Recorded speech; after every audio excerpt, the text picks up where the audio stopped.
Okay, so the topic of my presentation is the evolution of empathy, as you see. And as Chris mentioned, I'm not an expert in this field. I'm just mentioning things that I've read and I think that might be interesting and inform the topic of how we came to have empathy. And so we're going to touch on all these topics. In fact, I'm not going to give you a cohesive theory of how I think we have arrived at empathy, but I'm going to let you try to piece together these. These are basically puzzle pieces, and I'm not promising that all the pieces are there, and I'm not promising that I don't have extra pieces that don't belong. But so this is some assembly required in this presentation. You'll have to decide yourself whether these pieces add up to a reason for how we have come to have empathy. Now, a lot of the things in this presentation will be from this man, Richard Dawkins. If you're lucky enough to be going to TAM this year, he's one of the keynote speakers, and I'll be very much looking forward to seeing him. He wrote this book 35 years ago called The Selfish Gene, which had a lot of influential discussions in it, and a lot of the things from this talk actually come straight from Richard Dawkins. I want to start with the topic of evolution, because a lot of people have different misconceptions about evolution. You can tell when someone has doesn't have a very complete understanding, because they ask questions like, if humans evolved from apes, why are there still apes? Right? And this has an obvious answer. Well, it's because modern humans and modern apes both evolved from a common ancestor. So we've both been evolving for the same length of time. It's not as if humans are more evolved than apes. No, we're equally evolved. It's just that we come from a common ancestor. And that's true for any two living things, right? If you go back far enough, you have a common ancestor with a houseplant. So, so people, I think, misunderstand evolution thinking that it's somehow working towards some sort of goal when it's not, or that it has some sort of intent when it doesn't. And I think this is the counterintuitive thing that people are often confused about. Evolution itself is mindless, it is goalless, it is amoral. But that doesn't mean that the products of evolution can't have minds, have goals, have morals. And I think that's the counterintuitive thing where people get confused. They sometimes discount evolution because they don't believe that this could be true. But it is true. And I'll give you some reasons of how this can be true. So the first topic I want to bring up is altruism. And I'm going to define that as behavior which benefits others at the expense of oneself. And I'd like to give a very concrete example of certain species of ground squirrels seem to behave in an altruistic way. We think of this as a human trait, but often this is also evident with other animals as well. And the case I'm talking about is if a group of ground squirrels, if one of the members of the group detects a predator like a hawk, instead of running and hiding immediately, they may emit an alarm call to warn the other members of the group that there's a predator around, which is surprising because that means that the other members of the group have a chance to run and hide, but because the squirrel that drew attention to itself generating this alarm call is more likely to be attacked by the hawk. And that's surprising because you think that if evolution is a selfish, if it's meant to build individuals who are in competition with other individuals for survival, why would one squirrel sacrifice its own life to benefit other squirrels? So in order to understand how this can happen, I think we have to have a shift in perspective. And let me give the example of a chicken and an egg. We normally think of an egg as being a chicken's way of making another chicken. But we can equally think of if we shift our perspective a little bit, we could say just as well that a chicken is an egg's way of making another egg.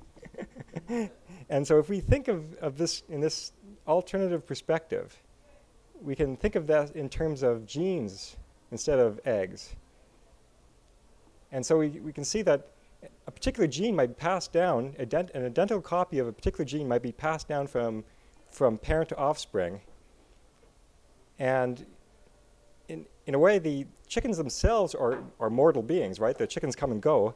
But the identical copy of a gene may be immortal. It may be passed down identically through multiple generations.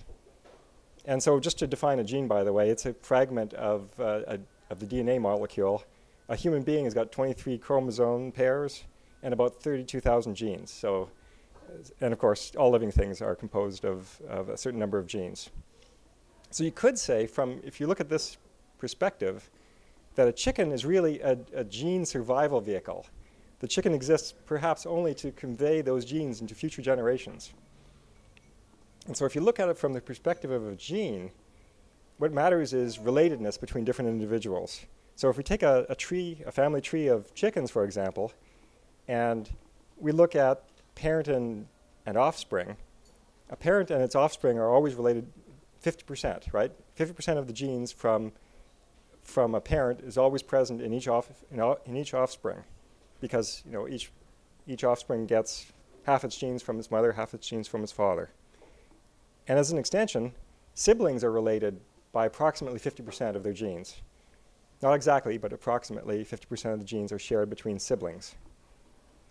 And a grandparent and a grandchild are related by approximately 25% of their genes.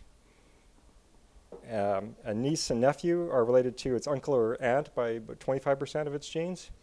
And finally, first cousins are related by 12.5%, 1/8 of their genes.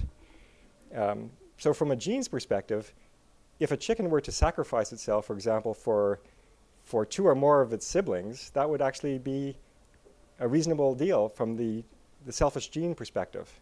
Or similarly, if a chicken were to sacrifice itself for 8 of its first cousins or more, that would be fine from the perspective of preserving those genes. So that brings us to the topic of kin selection, which is defined to be altruism between related individuals, which increases the odds of gene transmission to future generations. So we see this most clearly in the case of parent and child, where a parent takes care of its child. In fact, you don't really think of this as being altruism because it's so natural, but really it is, right? It really is an example of altruism, because genes that build individuals which take care of its young are more likely to be transmitted to future generations than genes that build individuals which don't take care of its young. So that's why it's very clear why we have parents taking care of their children. It's kin selection.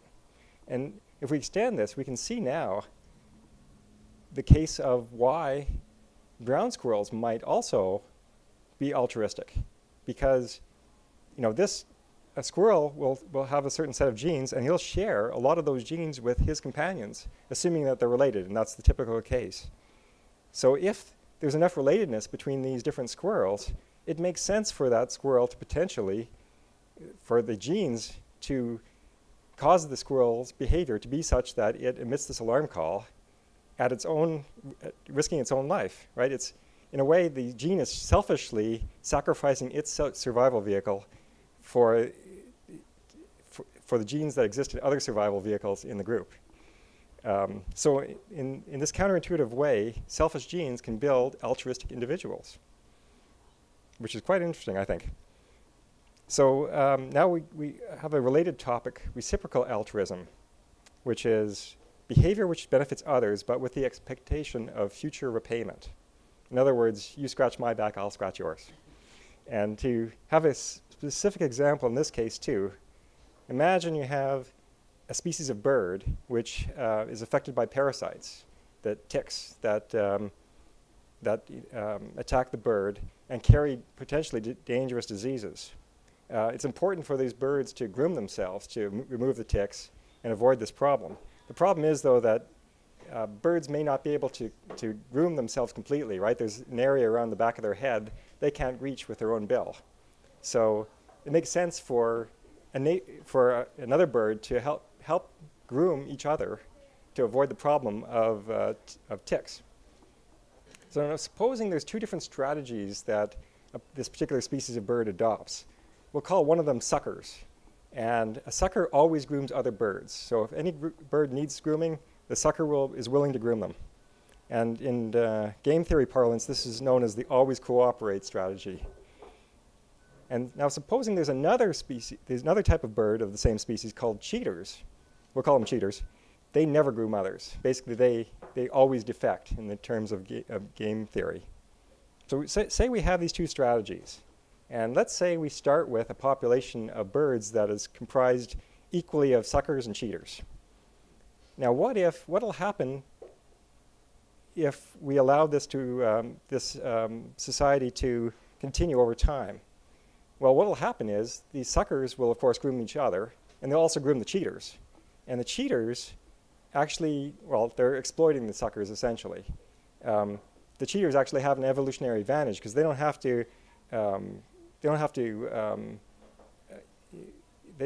have extra time and energy to do other things because they basically refuse to groom. Why should they? Because the cheaters are doing it for them. Sorry, the suckers are doing it for them. So over time, because of this evolutionary advantage, we expect that we're going to end up with a society that is comprised exclusively of cheaters because of the evolutionary advantage, which doesn't seem very fair, really. But, well, if there's any consolation, this whole society is likely to go extinct just because now that there's only cheaters left, there's no one who's willing to groom anybody. The cheaters won't groom each other. So basically, they'll probably die of disease because of the fact that they're not grooming each other. Okay, so that'll happen if we have just suckers and cheaters. Supposing we have a third group strategy, and we'll call them the grudger. The grudger will groom strangers, birds they've never groomed before, and they'll also groom birds that have previously groomed them. But if a bird has ever refused to groom them, they'll also refuse to groom those birds. So basically, they bear a grudge. Now, if we start with an equal population of suckers, cheaters, and grudgers, what will happen? Well, something similar. The cheaters will exploit the suckers and drive them to extinction. But when the cheaters try to exploit the grudgers, they're not able to, because the grudgers will, the first time they meet, they'll get one free groom, but then the grudgers will realize the cheaters are never going to return the favor. And as a result, the grudgers don't get exploited by the cheaters. And what happens over time is the grudgers end up dominating, and the cheaters are driven almost to extinction, not quite, because if there's a big enough society, hopefully there'll always be a cheater that a grudger that a cheater has never met before, and they can get one free groom. But of course, their population is limited because they have to count on grudgers which they've never met before. So this brings up the interesting question: well, if there's these three strategies, what's the best strategy? Is the grudger the best strategy? And actually, this was answered back in 1984. A man named Robert Axelrod organized a tournament where he asked people to submit computer programs which implemented different strategies. And here's some examples. He got dozens and dozens of entries into his tournament. And so here's some example strategies that he got. And we have sucker, cheater, and grudger among them. And so what he did then is he made a matrix, right? He played in the computer, in the tournament, he paired each strategy with every other strategy and against itself. And then he ran this multiple times. And this, by the way, is called the Iterated Prisoner's Dilemma. So this is a game theory term. I don't have time to go into what the Iterated Prisoner's Dilemma is, but you'll have to take my word for it. That is equivalent to the situation here with the birds. So after he ran this tournament, playing every strategy against every other strategy, you might predict that some very complex strategy might win. But it turns out that a very simple strategy ended up winning. And that strategy is called tit for tat. And tit for tat strategy, basically, a bird would cooperate with strangers, birds it's never met before, and it would cooperate if the bird has cooperated the last time they met. But it would defect if the bird defected the last time they met. So basically, it's repeating the behavior of the other bird the last time they met. So this very simple strategy actually ends up being the ideal strategy in the game of Iterated Prisoner's Dilemma. And now the really interesting thing is, though, that if we look at the top strategies in this tournament, it comes up with a number of different general conclusions. All of the top strategies were nice. In other words, they wouldn't defect before the other player defected. all the top strategies would retaliate. They weren't suckers. They would, if the other party defected, they would defect as well. All of the top strategies were forgiving. So even if the other party defected, it would return to cooperation if the other party was willing to cooperate as well. Which is why tit for tat, by the way, was more successful than the grudger, because the grudger never forgave. Tit for tat would forgive. And finally, the top strategies were not envious. They weren't trying to necessarily beat their opponent or their partner. They would allow them to potentially score higher than they would score, and they wouldn't be trying to always beat the other party. So that's interesting, because we've got basically these four different a summary of what makes a successful strategy. And these almost look like moral rules. You almost think that, hey, that matches human morality reasonably well. And yet we've extracted this from a computer program. We've somehow generated some aspects of human morality using computer simulation. And so it's possible that we actually have these characters. We think these are morally correct strategies because they are successful strategies. Perhaps the genes which control our behavior have implicitly created survival vehicles which implement these strategies mostly because they're successful strategies. Okay, so I wanted to talk now finally about the concept of empathy. And here the definition is the ability to share and understand the feelings of another. And this is made possible by our large human brain. In fact, the human brain is about 3 times larger than the average mammal if you adjust for size, body size. It comprises about 2% of our body weight, but it takes about 20% of the energy reserves. So it's a very expensive organ to run. And you can think of if you think of the human body as being a survival vehicle for genes, the human brain is sort of the pilot of the survival vehicle. The genes have built brains to pilot the survival vehicle. So now, not only is the human brain very expensive to run, but also it's a rather risky thing to build because it has to fit through this. During childbirth, a baby's head must go through the mother's pelvic opening, and that's a tight squeeze. In fact, a lot of, as you know, a lot of mothers undergo cesarean section to avoid having to pass through the birth canal, which is a difficult and dangerous thing. And this, in fact, you kind of wonder if large brains are expensive and they're dangerous to produce. Why does evolution bother to produce them? Because it's difficult and it's dangerous. So we need an explanation for why we have such large brains and such abilities cognitively. And by the way, for us to have even larger brains, we'd have to resort to something like this, which looks kind of ridiculous. Of course, if everyone looked this way, you wouldn't think it's ridiculous, but okay, so now, what about the human mind, though?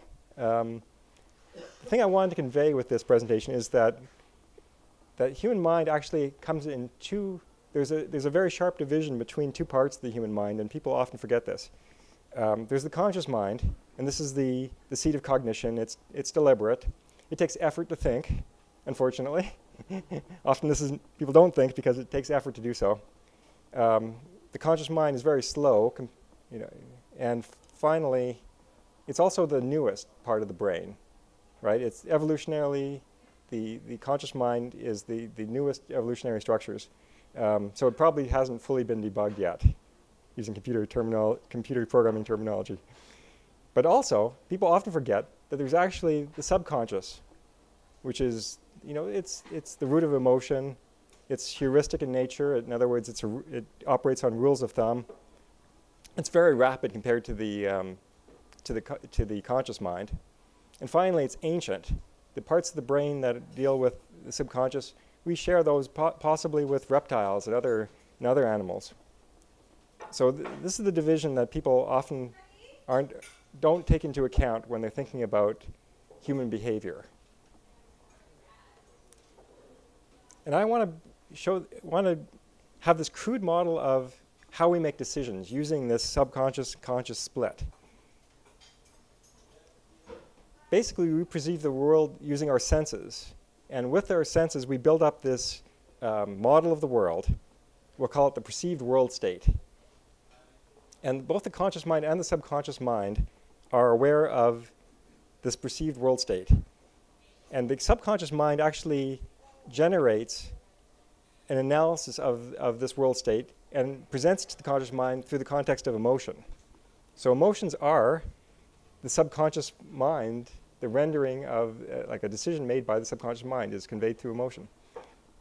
So now the conscious mind, though, is really involved with prediction. It's trying to, in order to make a decision, what happens is the conscious mind generates several what-if scenarios.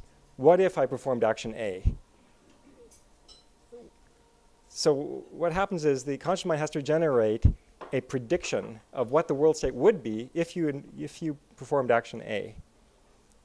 And here's the important part. For each predicted world state, the conscious mind actually uses the subconscious mind to analyze that world state and generates an emotion which is the analysis of what the subconscious mind makes of that predicted world state. So this is done, in fact, for several what-if scenarios. So what if I performed action A, or an emotional response is registered? What if I performed action B, another different emotional response is registered? And then the conscious mind basically will weight the different emotional responses and different cognitive analysis in order to arrive at a decision for what action to perform. So now we can see this happening if we take the example of the trolley problem. And this is a problem that's often been cited in psychological and philosophical reasoning. And I think this gives a good example of how we use both the conscious and the subconscious mind. The one thing I have a short video to play regarding this. The thing to remember when you're seeing this video is that there's different scenarios that are presented. It's best to not worry about trying to generate other possibilities. You have to confine yourself to the options that are presented in this video, not try to think of other options. So here goes.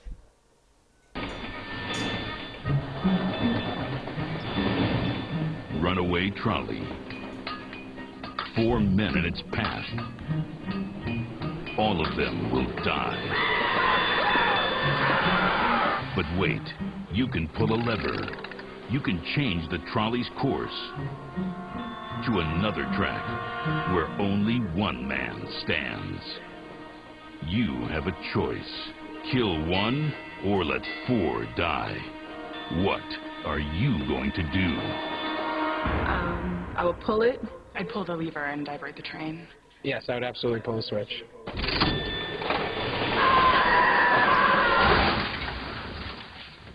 Most people say, yes, that's a morally right thing to do, because what you're doing is essentially the utilitarian thing.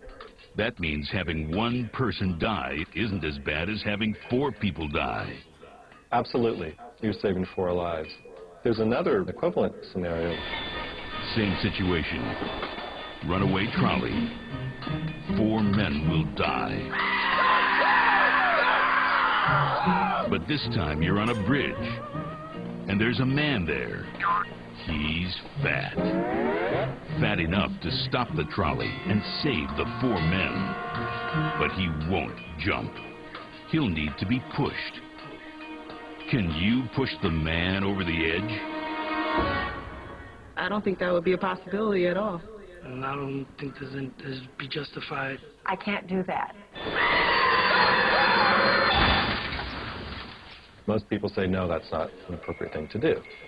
This is a real mystery because the outcomes are the same. If all you really care about is what is the consequences of your action, you should feel morally at ease with pushing the person off the bridge if you felt at ease with flipping the switch before.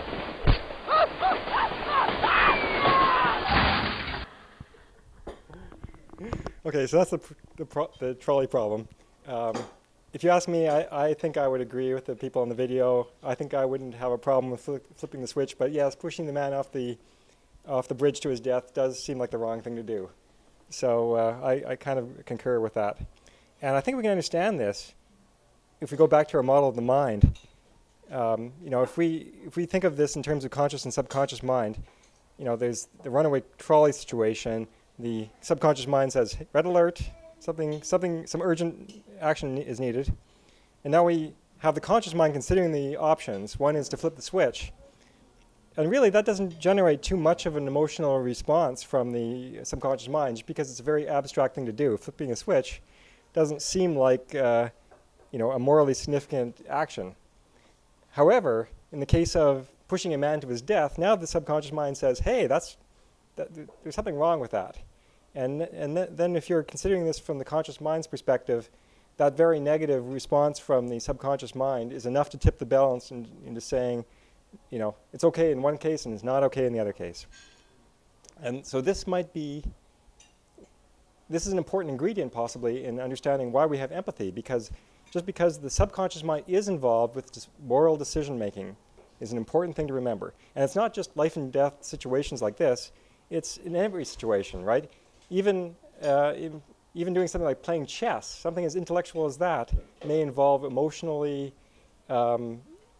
using emotional analysis to determine what move on the chessboard to make. Okay, so that's one. Decision making is one part of empathy. Another puzzle piece is self-identity. And this is something we often consider to be a human trait, but actually a lot of other animals share a sense of self-identity with us. And the way to test this is by taking a subject and surreptitiously placing a mark on their head, so they're not aware that a mark has been placed on them, some area they can't see directly, and then presenting that test subject with a mirror. And if they happen to see themselves in the mirror and they realize that is an image of themselves, and they see the mark and they potentially try to do something about it, like remove the mark, then this is a test to determine whether or not they have a concept of themselves. In fact, interestingly, well, maybe not surprisingly, all of the primates passed this test. Humans after about 18 months of age. Slightly more surprisingly, various other animals passed this test as well. Unfortunately, cat and dog lovers, sorry, your animals don't pass the mirror test. But really surprisingly, there's a bird, the European magpie, passes this test, which is pretty cool. In fact, I have a really quick video here of a magpie passing the test. There he is. He sees a reflection of himself, and he decides, oh, I better rub that mark off. Then checks himself out in the mirror. There we go. Good bird. Woohoo! All right. So that's one aspect of that's necessary, I believe, for empathy, is a sense of oneself. The second element is what's called theory of mind. You have to be able to model somebody else's mind in your own mind in order to empathize. And this is actually, there's a test that you can perform with children often to determine whether or not they have developed the theory of mind. It's a story that's told to children, and then there's a question to determine whether they pass the test. And the story goes like this. Supposing there's Sally and Anne, and it's called the Sally-Ann test. So Sally's got a marble, and she places that marble in box A and leaves the room. And then, while she's gone, Anne comes, removes the marble from box A, places it into box B. Then Sally returns. Which box will she look in? And this sounds like a trivial thing. From an adult's perspective, how can anyone not pass that test, right? But actually, this requires quite a bit of cognitive development in order to get the correct answer, because you have to realize that a person's beliefs are shaped by their experiences, and that other people who don't have the same experiences as you will have different beliefs as you. So you have to have a theory of how their mind works within your own mind in order to pass this test properly. And interestingly, autistic children often don't pass this test, because autism is thought to be, in part, a failure to develop a theory of mind. So the reason why this is important is because in decision making, when you want to predict what the world state will be after you perform an action, if you are dealing with other people, this task of prediction becomes very difficult, because what you have to be able to do is predict how the other people are going to react. So this is where you have to be able to model another person's mind in your own mind in order to make an accurate prediction. And that involves not only being able to duplicate what they can do cognitively, but also being able to imagine what their emotional reactions are going to be, because the emotional reactions are going to be a factor in what they decide to do. So in this way, because you have to model another person's mind in your own mind in order to make decisions, this is where empathy comes, because you basically are forced into the situation where you are considering the other person's feelings. And so, this is where I believe is potentially the root of empathy, is because it's very easy, because of the complexity of this, to confuse your own feelings with the feelings of the other person that you're modeling. Especially when you consider this gets very complicated, right? Not only do you have to model the other person's mind, but you also have to take into account that they're modeling your mind. And so it gets incredibly complicated, right? You have to think about what they're going to do, take into account the fact that they are thinking about what you're going to do, and now it becomes incredibly complicated. In fact, I think this also may explain why we need such large brains, right? Because this requires an incredible amount of cognitive machinery in order to keep track of this. Without this type of problem to solve, I argue that possibly we could deal with much smaller brains, right? In order to farm effectively or hunt effectively, we don't actually need all that much cognitive capability, but to do this requires a lot of machinery. Okay, so now I want to switch to another topic which seems very divergent, but it's not. It's the topic of sociopaths. And you might be forgiven for thinking that a sociopath is a serial killer because of the way that they're portrayed in movies. Here's some example sociopaths from various movies.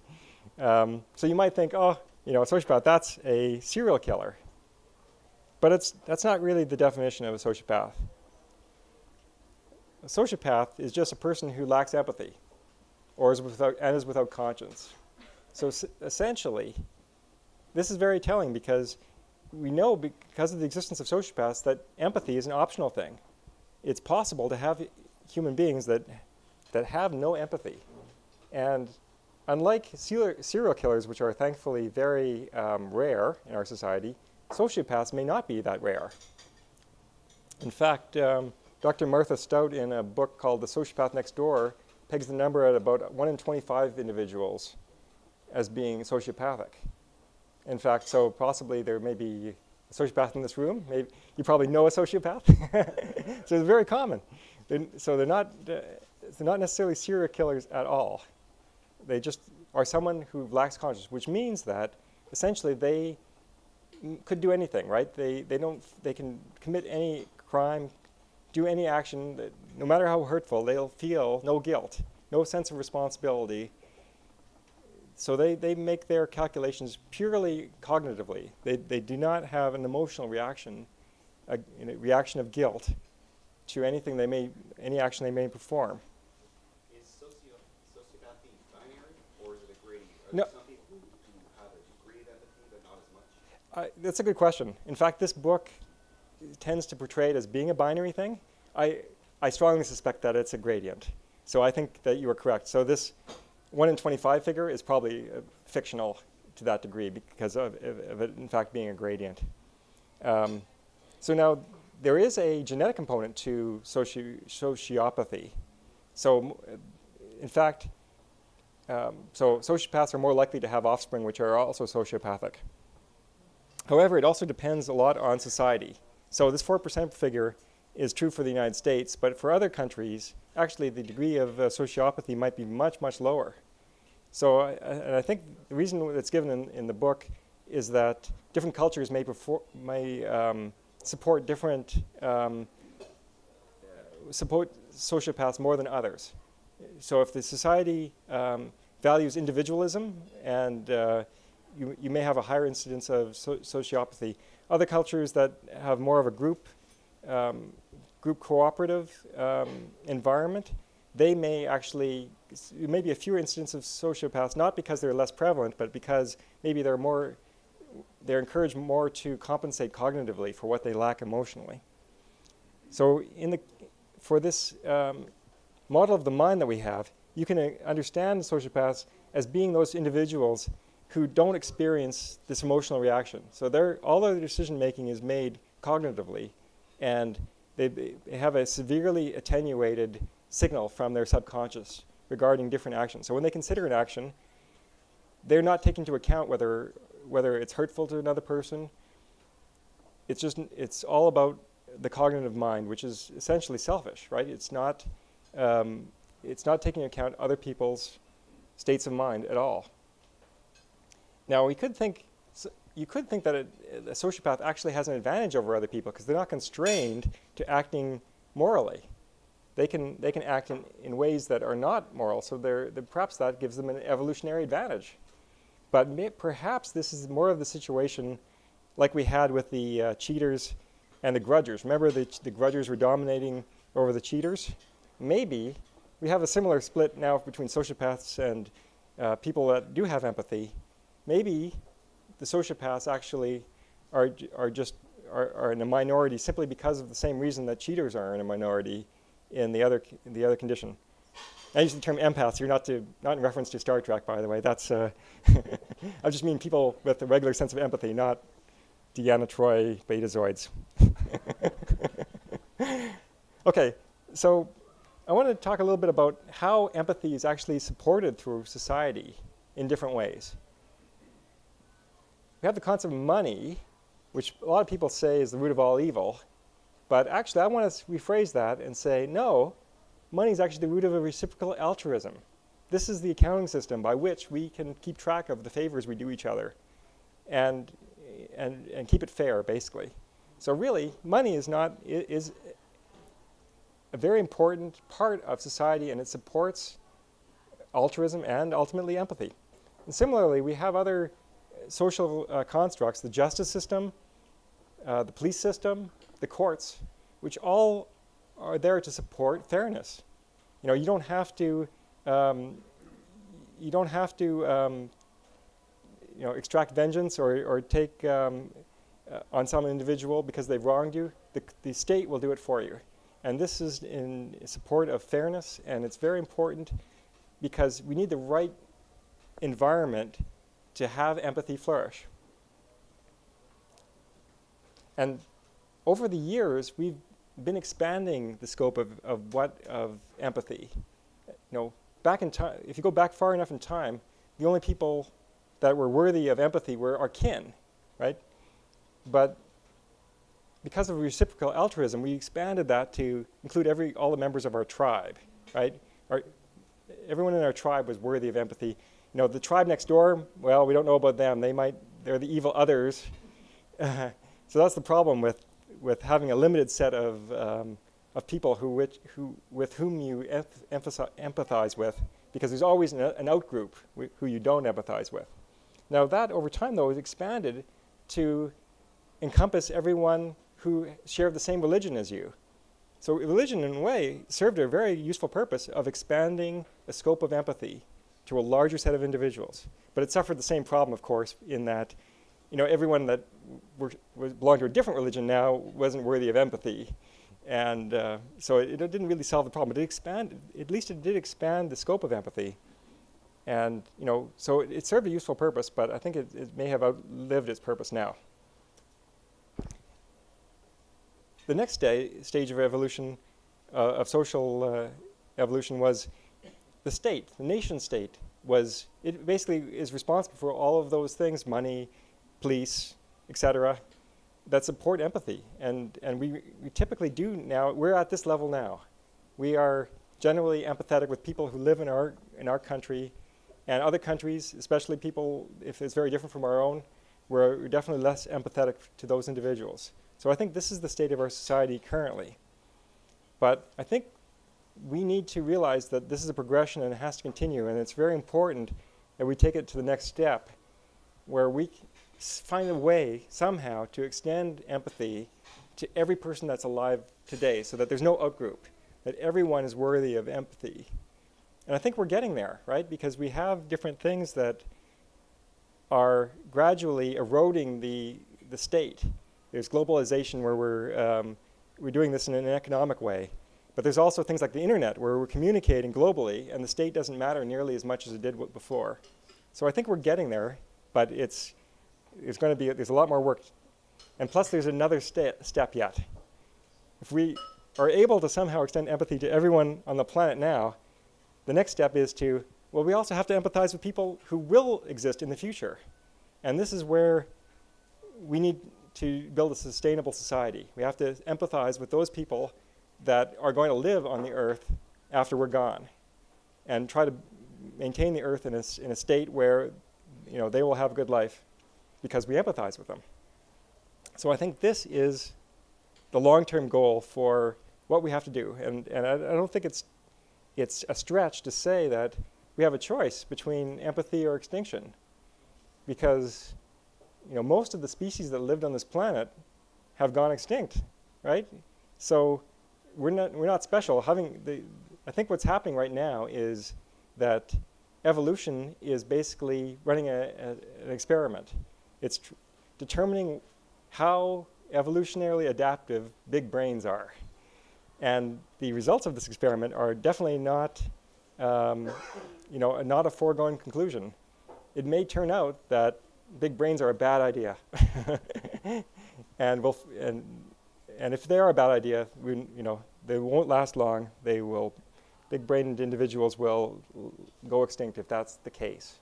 So I employ people to, I actually would like big brains to continue.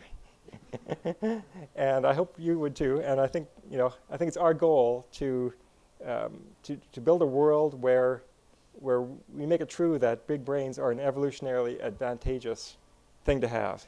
I think, of course, people say, oh, if humans go extinct, oh well, other life will continue on the Earth. What have we lost? But I think we will have lost something. And Carl Sagan said it best when he said, we are a way for the cosmos to know itself.